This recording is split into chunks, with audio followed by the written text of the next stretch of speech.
Hello and welcome to Word in Brief. For today's meditation, I want to take you to Acts chapter 12 and verse 5. This is what we read there. Peter was kept in prison, but the church made earnest prayers to God for him. A little bit of the context before Peter got in prison. Herod, who was in charge of the place, had imprisoned James, and not just imprisoned him, but executed him. And when Herod saw that this pleased the Jews, he intended to do pretty much the same thing with Peter.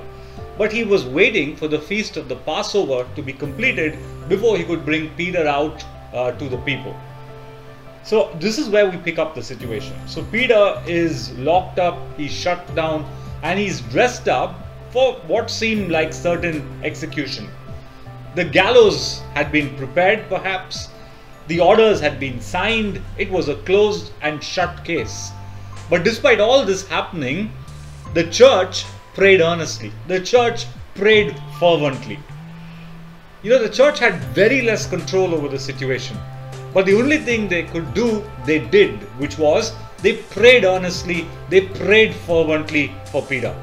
Perhaps every discussion in that little small town was about the impending execution of Peter. But that didn't stop the church from praying earnestly. They had no legal support, they had no political influence, the church. But the only thing that they could do in a situation like this was to pray earnestly, and they prayed fervently. And guess what? God heard their prayers. And I want to encourage you, I want to tell you, don't let the gravity of the situation that you find yourself in, the hopelessness of the situation, or the impossibility of the situation affect the quality of your prayer, the fervency of your prayer, or the earnestness of your prayer. You see, in the book of James chapter 5 verses 16 to 18, we are told about Elijah, who was a man just like us. But when he prayed, and he prayed that there would be no rain, right? God actually heard that prayer, and there was no rain in the land. Again, when he prayed, and this time he prayed the opposite.